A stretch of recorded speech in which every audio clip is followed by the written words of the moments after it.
আমরা সকলে আল্লাহ রব্বুল আলামিনের দরবারে শুকরিয়া আদায় করি যে আল্লাহ তাআলা আমাদেরকে কিছু দ্বীনি কথা শুনবার জন্য,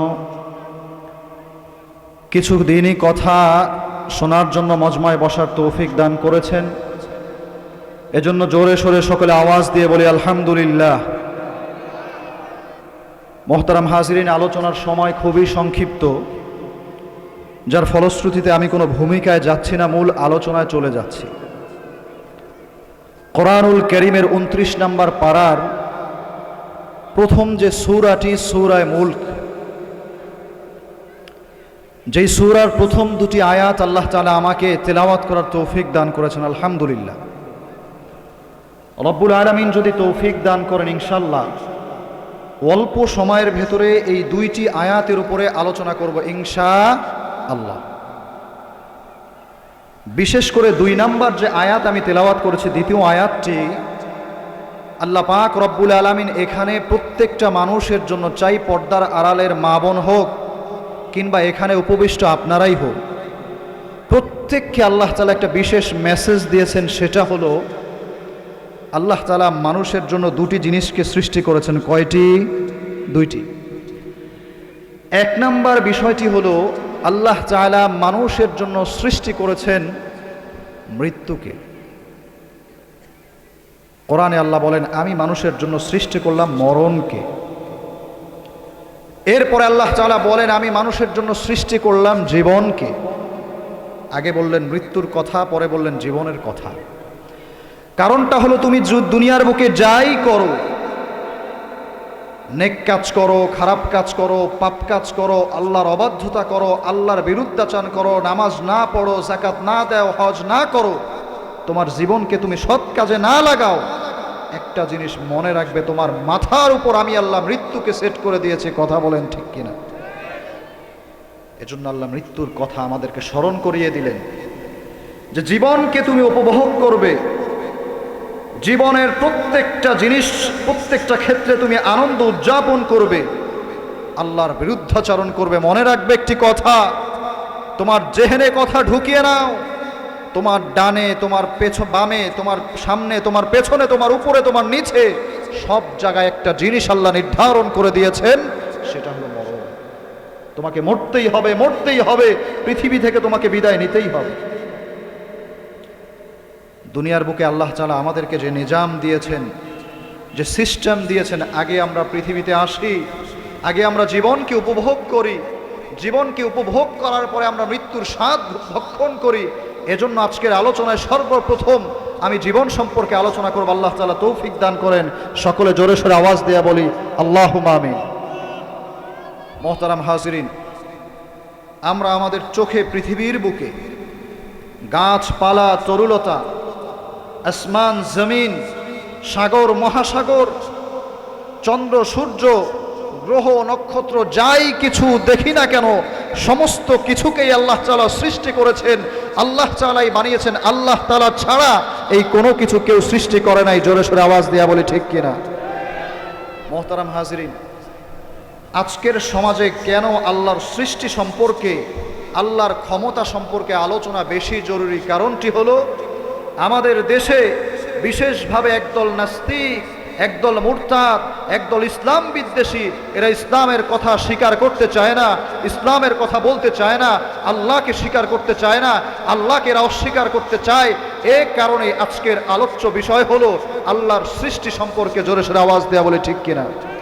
মুহতারাম হাজরিন, আল্লাহ পাক রব্বুল আলামিন বলেন, যালিকুমুল্লাহু রাব্বুকুম খালিকু কুল্লি শাই লা ইলাহা ইল্লাহু ফাআন্না তুফাকুন। আল্লাহ পাক রব্বুল আলামিন কোরআনুল কারীমের মধ্যে সুস্পষ্ট আকারে আমাদেরকে স্মরণ করায় দেন, তিনি হলেন তোমাদের রব, যিনি আসমান জমিন, গ্রহ নক্ষত্র, চন্দ্র সূর্য সমস্ত কিছুকেই সৃষ্টি করেছেন। সকলে বলি সুবহানাল্লাহ। লা ইলাহা ইল্লাহু আল্লাহ ব্যতীত কোন রকম কোন দুনিয়ার বুকে মাবুদ নাই, জোরে সরে বলি ঠিক কিনা। এরপরে আল্লাহ তাআলা বলেন ফাআন্না তুফাকুন, কোন জিনিসটা তোমাদেরকে বিভ্রান্তির মধ্যে রাখলো, কোন জিনিসটা তোমাদেরকে দ্বিধা দ্বন্দ্বে ফালায়া রাখলো। সুতরাং কোনো দ্বিধাদ্বন্দ্বের সুযোগ নাই, সন্দেহ পোষণ করার কোনো অবকাশ নাই। রব হিসাবে, সৃষ্টিকর্তা হিসেবে, হায়াত দেনেওয়ালার মালিক হিসেবে, মৃত্যুদাতা হিসেবে একমাত্র মালিক আল্লাহকে স্বীকার করে নিতে হবে। কথা বলেন ঠিক কিনা। মহতারাম হাজরিন, খলিফা মনসুরের দরবারে, খলিফা মাহদির দরবারে, উমাইয়া খলিফা মাহদির দরবারে একবার এক নাস্তিক এসে বলতে লাগলো, আমি আল্লাহকে বিশ্বাস করি না। ঘটনাটা প্রত্যেকে মনোযোগ দিয়ে শুনবো ইনশাল্লাহ। উমাইয়া খলিফা মাহদির দরবারে একবার একজন নাস্তিক এসে বলতে লাগলো, আমি আল্লাহকে বিশ্বাস করি না, আল্লাহকে আমি কখনো স্বীকার করি না। দুনিয়ার বুকে গ্রহ, নক্ষত্র, চন্দ্র, সূর্য, আসমান, জমিন যা কিছু দেখি সব এমনি এমনি সৃষ্টি হয়েছে। কোনো রব নাই, কোনো মালিক নাই, কোনো সৃষ্টিকর্তা নাই। খলিফা মাহদি বড় চিন্তিত হয়ে গেলেন, এই নাস্তিকের কথার জবাব তিনি কিভাবে দিবেন। এই নাস্তিক যেহেতু এই কথা বলছে আল্লাহ বলতে কোনো কিছু নাই, ওই নাস্তিক জোরে সোরে আওয়াজ দিয়া খলিফা মাহদিকে বলতে লাগলো, খলিফা মাহদি, যদি তুমি আল্লাহকে বিশ্বাস করো, আল্লাহকে বিশ্বাস করে থাকো, আল্লাহর ক্ষমতাকে যদি তুমি স্বীকার করে থাকো, অবশ্যই তুমি এমন প্রমাণ দেখাও যে আল্লাহ বলতে একজন সৃষ্টিকর্তা আছে। এবার খলিফা মাহদি চিন্তিত হয়ে গেলেন। জ্ঞানী, গুণী, বিদ্বান, শিক্ষিত ব্যক্তিদেরকে মজমার মধ্যে উপস্থিত করা হলো। একে একে সকলেই ব্যর্থ হয়ে গেল, কেউ প্রমাণ দিতে পারল না যে আল্লাহ পাক রব্বুল আলামিন বিদ্যমান আছেন।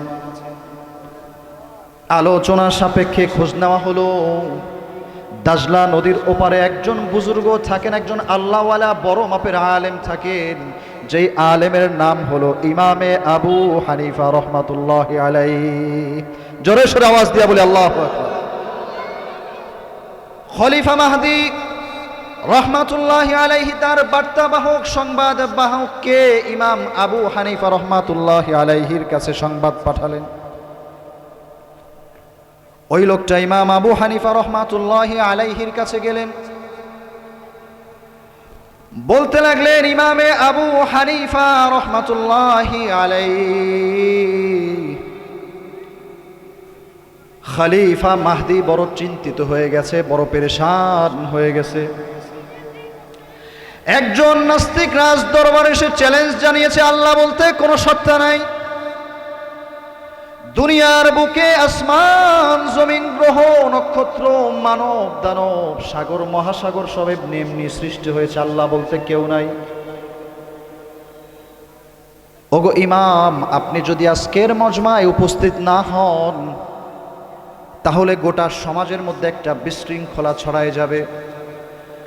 গোটা সমাজের মানুষ এই কথাকে বিশ্বাস করে নিবে যে বাস্তবিক অর্থে আল্লাহ বলতে কেউ নাই। ওই নাস্তিকের দেখা দেখি অনেকেই নাস্তিক মুরতাদ হয়ে যাবে। এবার ইমাম আবু হানিফা রাহমাতুল্লাহি আলাইহি আওয়াজ দিলেন, বলতে লাগলেন, যাও যাও বাদশাহকে গিয়ে বলো, খলিফার কাছে গিয়ে বলো তিনি যেন একটা মজমার আয়োজন করেন, যেই মজমায় জ্ঞানী গুণী, যেই মজমায় জনসাধারণ প্রত্যেকেই উপস্থিত থাকবে। সময় নির্ধারণ করা হবে সন্ধ্যার সময়, আমি সন্ধ্যার আগে আগে সেই মজমায় পৌঁছে যাব। পৌঁছানোর পরে আমি প্রমাণ দেব যে আল্লাহ বলতে একজন সত্তা আছেন, যিনি গোটা বিশ্বকে নিয়ন্ত্রণ করেন। সকলে বলি সুবহানাল্লাহ। খলিফা মনসুর এবার মজমার আয়োজন করলেন। সমস্ত লোকজনকে উপস্থিত করা হয়েছে, সমস্ত লোকজন আজকে উপস্থিত। সবার কাছে নাস্তিককে দাঁত ভাঙা জবাব দিয়ে দেওয়া হবে। যে সময় ইমাম আবু হানিফা রহমাতুল্লাহি আলাইহি কথা দিয়েছিলেন সন্ধ্যার সময় তিনি উপস্থিত হবেন, কিন্তু সন্ধ্যার সময় তিনি উপস্থিত হলেন না। খলিফা মাহদি বড় চিন্তিত হয়ে গেলেন, বড় পেরেশান হয়ে গেলেন, ঘরমাক্ত হয়ে গেলেন। খলিফা মাহদি এবার চিন্তা করতে লাগলেন, এত বড় মাপের একজন ইমাম সাহেব, তিনি কথা দিয়ে কথা রাখেন নাই। আজকের মজমায় যদি নাস্তিক বিজয় লাভ করে ইসলামের বড় ক্ষতি হয়ে যাবে। আজকের মজমায় যদি নাস্তিক বিজয় লাভ করে অনেক মানুষ তার দেখা দেখে মুরতাদ হয়ে যাবে। সময় ছিল 7টা বাজে উপস্থিত হওয়ার। ইমামে আবু হানিফা রহমাতুল্লাহি আলাইহি মজমায় উপস্থিত হলেন গভীর রজনীতে, 12টা বাজে উপস্থিত হলেন। সকল লোক জিজ্ঞেস করতে লাগলো, হযরত আপনি এত বড় একজন আল্লাহওয়ালা, এত বড় একজন বুজুর্গ, গোটা দুনিয়ার মানুষ আপনার থেকে ইলম সংগ্রহ করে, হাজার হাজার আপনার ছাত্র পৃথিবীর মধ্যে বিদ্যমান রয়েছে। আপনি নিজেই বলেছেন সন্ধ্যায় আপনি উপস্থিত হবেন, কিন্তু এখন বাজে 12টা। এত লেট করার কারণ কি? কেন আপনি কথা দিয়ে কথা রাখতে পারলেন না? এবার ইমাম আবু হানিফা উত্তর দেয়, আমি যখন বাড়ি থেকে বের হয়ে নদীর কিনারে আসলাম, নদীর কিনারে আসার পরে আমি লক্ষ্য করে দেখলাম কোনো মাঝি নাই, কোনো নৌকা নাই যে আমাকে পার করে নদীর এপারে নিয়ে আসবে। দীর্ঘ সময় পর্যন্ত আমি চোখের পানি ফেলে আল্লাহর কাছে ক্রন্দন করতে লাগলাম, আল্লাহ নৌকার ব্যবস্থা করে দেন, আল্লাহ আপনি মাঝির ব্যবস্থা করে দেন।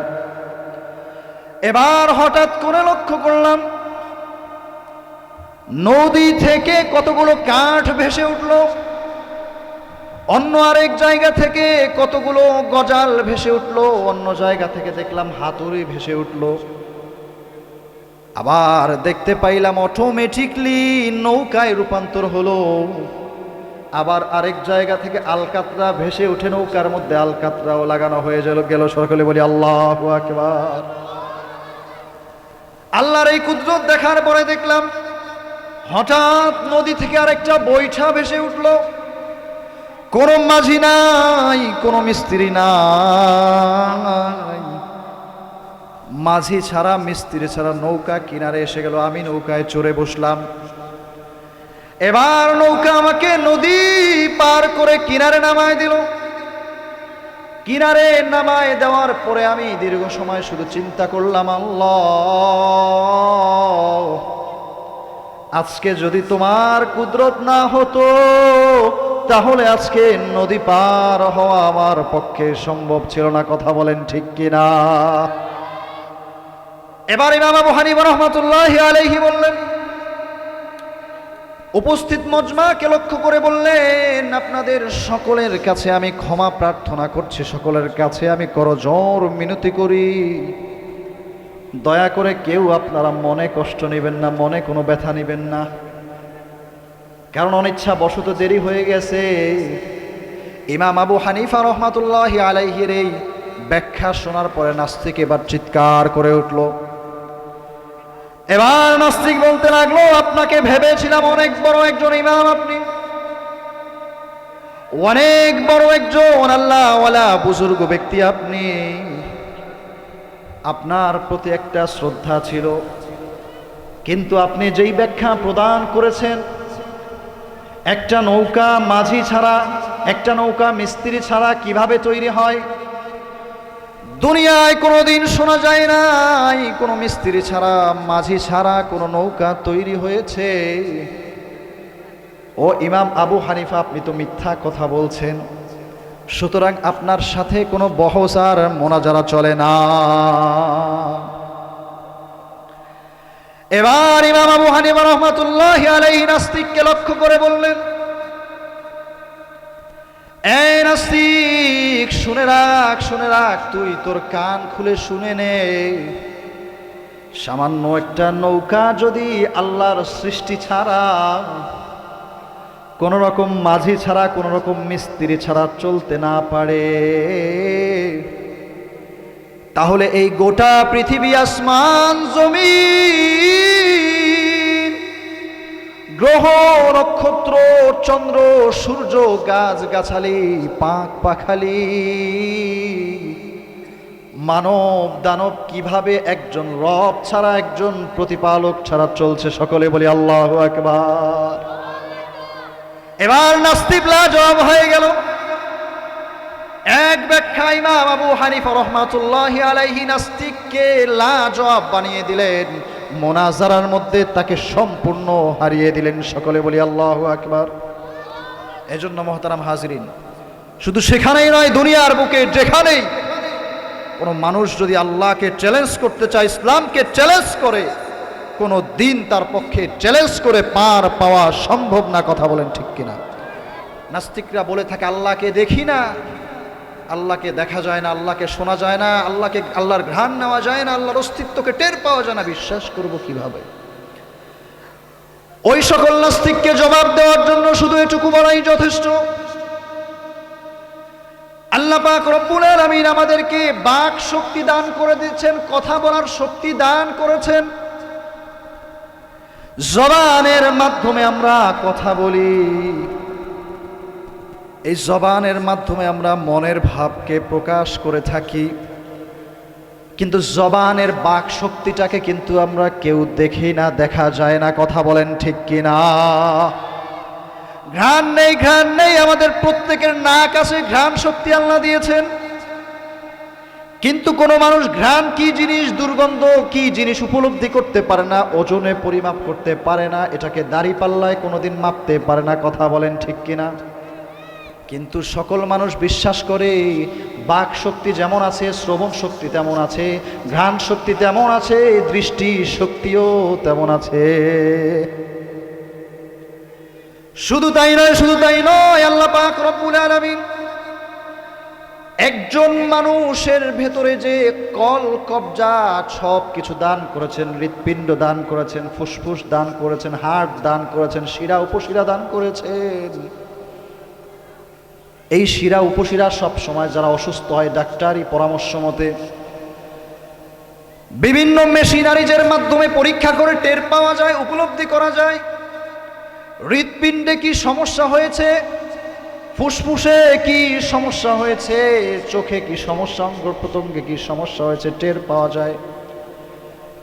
কিন্তু আল্লাহ তাআলা শরীরের ভেতরে যে রূহ নামক এক আদেশ, এক হুকুমকে সেট করে দিয়েছেন, কোনো মানুষের পক্ষে কিন্তু এই রূহকে দেখা সম্ভব না। কথা বলেন ঠিক কিনা?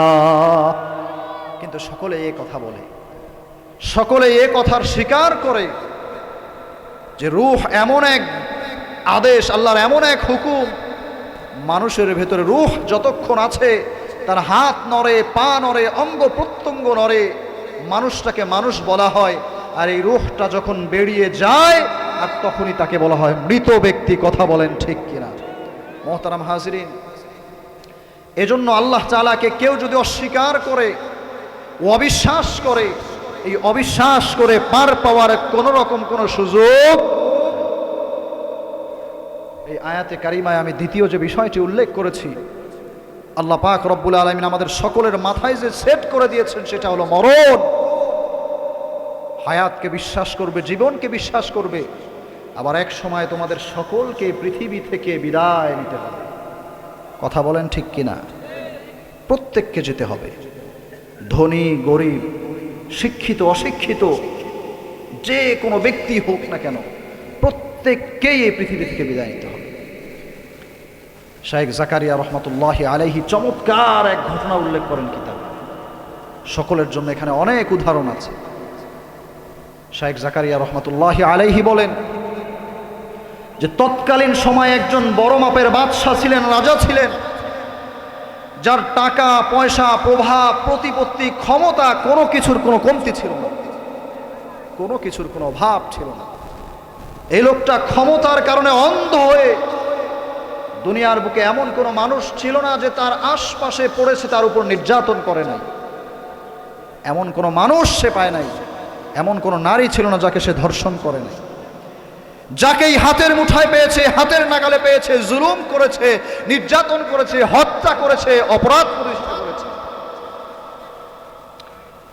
একবার এই বাদশা চিন্তা করলো, আমি এমন এক বাড়ি নির্মাণ করব, এমন এক দালান নির্মাণ করব, যে দালানটা হবে এ সমাজের, এ দেশের সবচেয়ে সুন্দর, সবচেয়ে কারুকার্যমণ্ডিত, সবচেয়ে স্পেশাল, যেই দালান কোঠার মতো, যেই বাড়ির মতো এই সমাজে, দেশে দ্বিতীয় কোনো বাড়ি নাই, এমন একটা বাড়ি নির্মাণ।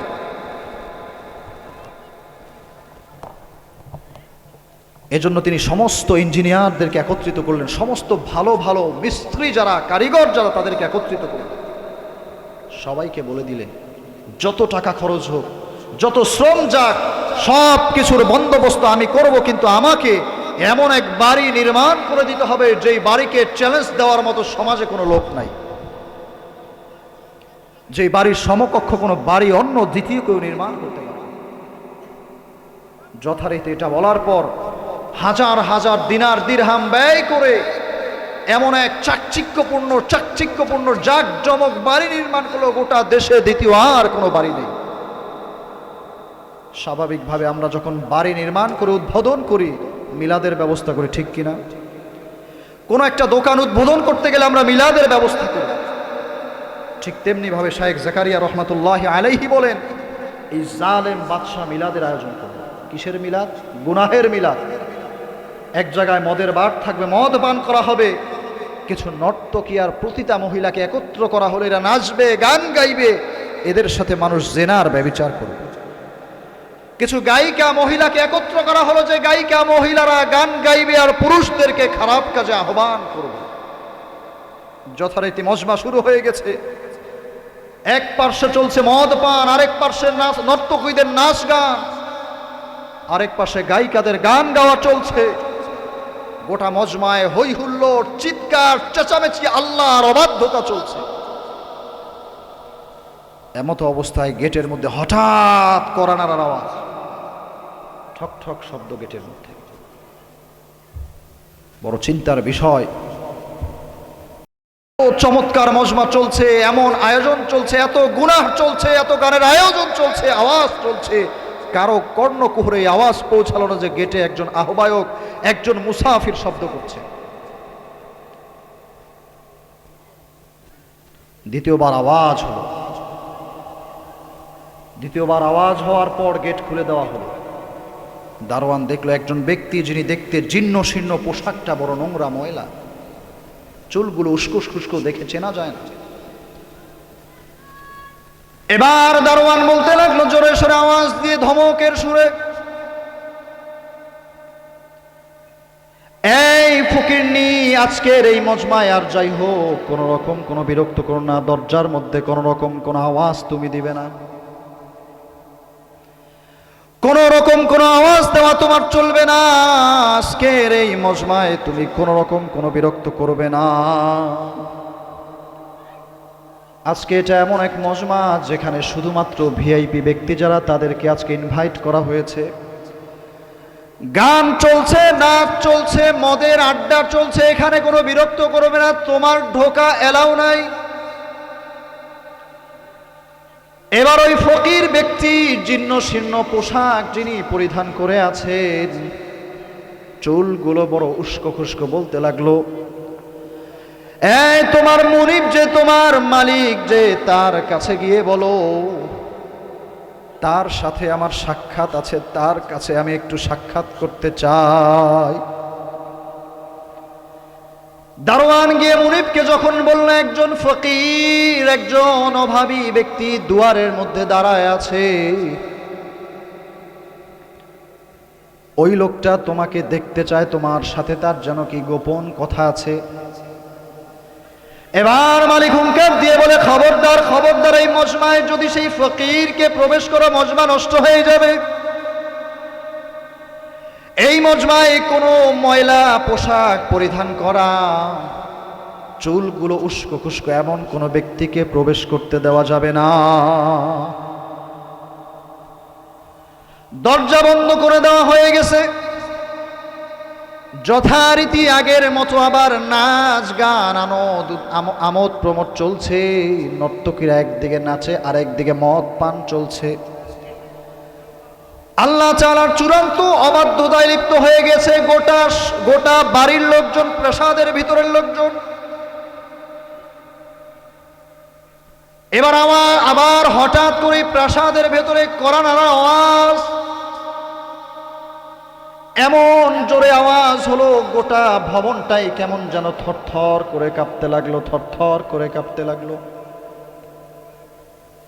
প্রাসাদের ভিতরে উপস্থিত সমস্ত মানুষ এবার একদম চুপ হয়ে গেল। কারো মুখে কোনো কথা নাই, কোনো আওয়াজ নাই। আবার দারোয়ান দরজা খুলে দিলেন, জিজ্ঞেস করলেন, কি ব্যাপার ফকির? তোমাকে বলা হলো যেন এই দরজায় আর আওয়াজ না করো, তারপরেও কিভাবে তুমি এই দুঃসাহস পেলে এই দরজার মধ্যে তুমি কিভাবে আওয়াজ করলে?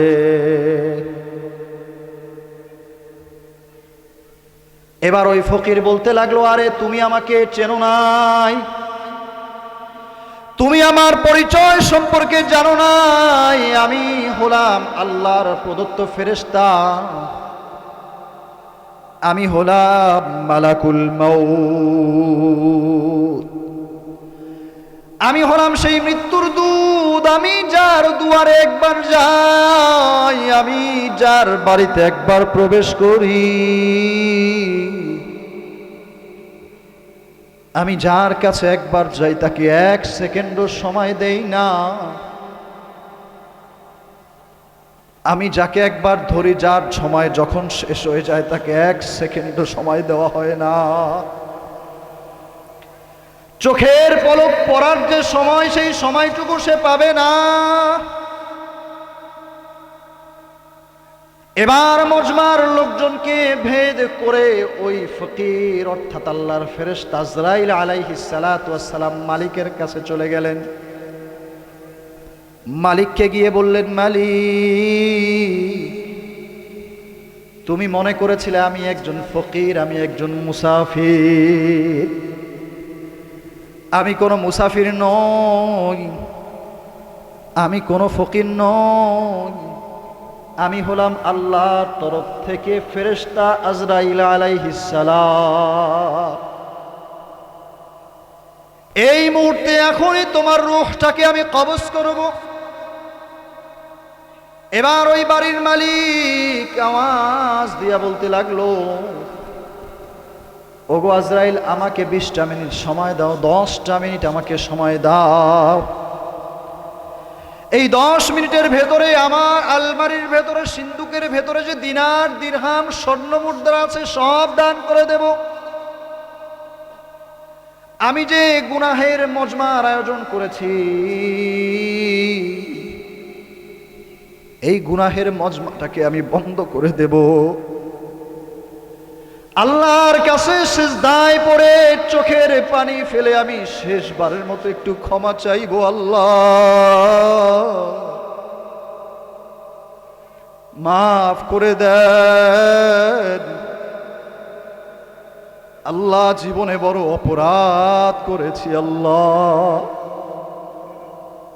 আমাকে একটু সময় দেওয়া হোক, আমার সমস্ত সম্পদগুলোকে আল্লাহর রাস্তায় দান করে দিব।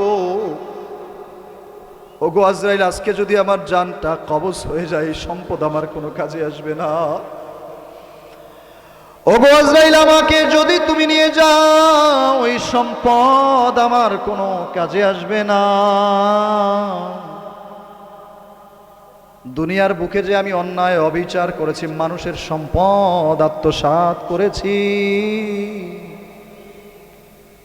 আমি যে বহু নারীর ইজ্জতকে লুণ্ঠন করেছি, আজরাইল আমাকে সময় দাও, আজরাইল আমাকে সময় দাও। আজরাইল, আমি আমার সমস্ত ভুলের জন্য একটা বার শুধু আল্লাহর কাছে ক্ষমা চাইব। কিন্তু আজরাইল বলতে লাগলেন, না না না, তোমাকে আর 1 মিনিট সময় দেওয়া হবে না। মুহতারাম হাজিরিন, আমাদের সকলকেই একদিন চলে যেতে হবে। রাসূল করিম সাল্লাল্লাহু আলাইহি ওয়াসাল্লামকে আল্লাহ তাআলা দুনিয়ার মধ্যে পাঠিয়েছিলেন শুধুমাত্র এই মিশন আর ভিশনের মাধ্যমে, ভিশন দিয়েই, যে দুনিয়ার বুকে মানুষ আল্লাহকে চিনবে, মৃত্যুকে চিনবে। একদিনের মৃত্যুর মাধ্যমে আমাদের প্রত্যেককে বিদায় নিতে হবে, প্রত্যেককে পৃথিবী থেকে বিদায় নিতে হবে, পৃথিবী থেকে প্রত্যেককে একদিন চলে যেতে হবে। এই মেসেজ আল্লাহ রাসূল সাল্লাল্লাহু আলাইহি ওয়াসাল্লাম আমাদের সকলকে দিয়েছেন। সাহাবায়ে কেরামের পিছনে তিনি এমন ভাবে মেহনত করেছেন, মুজাহাদা করেছেন, এমন একদল বীর তৈরি করেছেন যারা দুনিয়াকে কখনো দুনিয়া মনে করেন নাই, নিজের আপন মনে করেন নাই, দুনিয়াতে কখনো সম্পত্তিকে উপার্জন করেন নাই, কামাইয়ের পেছনে তারা ছোটেন নাই। দুনিয়াকে মনে করেছেন মুসাফির খানা, দুনিয়াকে তারা ধরে নিয়েছেন ক্ষণস্থায়ী জায়গা, দুনিয়াকে তারা কখনো আপন করে নেন নাই। দুনিয়ার বুকে তারা চিন্তাই করেছিলেন, মেসেজ এটা স্পষ্ট মাথায় ঢুকিয়ে নিয়েছিলেন, এই পৃথিবী থেকে আমাদের সকলকে বিদায় নিতে হবে। রাসূল করিম সাল্লাল্লাহু আলাইহি ওয়াসাল্লামের এজন্য এক একজন সাহাবী এ পরিমাণ কুরবানি, এ পরিমাণ আত্মত্যাগ পেশ করেছেন, যেটা আমাদের জন্য উদাহরণ হয়ে আছে। মুহতারাম হাজিরিন, রাসূল করিম সাল্লাল্লাহু আলাইহি ওয়াসাল্লামের একজন সাহাবী, নাম হলো সাদ সুলাইমি রাদিয়াল্লাহু আনহু, নাম হলো সাদ সুলাইমি রাদিয়াল্লাহু আনহু। যেই সাহাবী দেখতে বড় কৃষ্ণকায়, বেটে খাটো, খুব একটা সুন্দর ছিলেন না। এই সাহাবী একবার রাসূল করিম সাল্লাল্লাহু আলাইহি ওয়াসাল্লামের কাছে এসে বললেন, ইয়া রাসূলুল্লাহ, ইয়া রাসূলুল্লাহ, আমি কি জান্নাতে প্রবেশ করব? রাসূলুল্লাহ সাল্লাল্লাহু আলাইহি ওয়াসাল্লাম বলতে লাগলেন, চেহারা কৃষ্ণকায় হতে পারে, বেটে খাটো হতে পারে, অসুন্দর হতে পারো, কিন্তু জান্নাতে প্রবেশ করার জন্য সৌন্দর্যতার তো কোনো শর্ত নাই, কথা বলেন ঠিক কিনা? রাসূল করিম সাল্লাল্লাহু আলাইহি ওয়াসাল্লাম বললেন, জান্নাতে প্রবেশ করার জন্য এটা কোনো বাধা নয়, অবশ্যই তুমি জান্নাতে প্রবেশ করবে। চেহারা তোমার কালো হোক, তুমি দেখতে যেমনই হও না কেন, জান্নাতে প্রবেশ করতে তোমার কোনো বাধা নেই, তুমি অবশ্যই জান্নাতে প্রবেশ করবে। এবার সাহাবী মনের দুঃখে বলতে লাগলেন, ইয়া রাসূলুল্লাহ, আমি যদি জান্নাতে প্রবেশ করি, আল্লাহ তাআলার কাছে যদি জান্নাতে আমি গৃহীত হই, তাহলে কেন এই সমাজের মানুষ আমি কালো, বেটে খাটো, যার ফলশ্রুতিতে আমাকে কন্যা দান করেন না? আমাদের মাঝে মুহতারাম হাজরিন, আজকের এই মাহফিলের সম্মানিত আলোচক হযরত মাওলানা মুফতি আব্দুল্লাহ আল হুসাইনি হাফিজাউল্লাহ উপস্থিত হয়েছেন। সকলে তাকবীর দেই, নারায়ে তাকবীর, নারায়ে তাকবীর, নারায়ে তাকবীর। মুহতারাম হাজরিন, রাত্রি অনেক গভীর হয়ে যাচ্ছে, ধীরে ধীরে আলোচক অনেক দূর থেকে এসেছেন, অত্যন্ত সম্মানিত আলোচক, অত্যন্ত চমৎকার আলোচনা করে থাকেন। আমি আমার সময়কে দীর্ঘায়িত করব না, আপনারা প্রত্যেকেই তার আলোচনাকে মনোযোগ দিয়ে শুনবেন। আল্লাহ তাআলা তৌফিক দান করেন, আমিন। ওয়া আখির দাওয়ানা আলহামদুলিল্লাহি রাব্বিল আলামিন।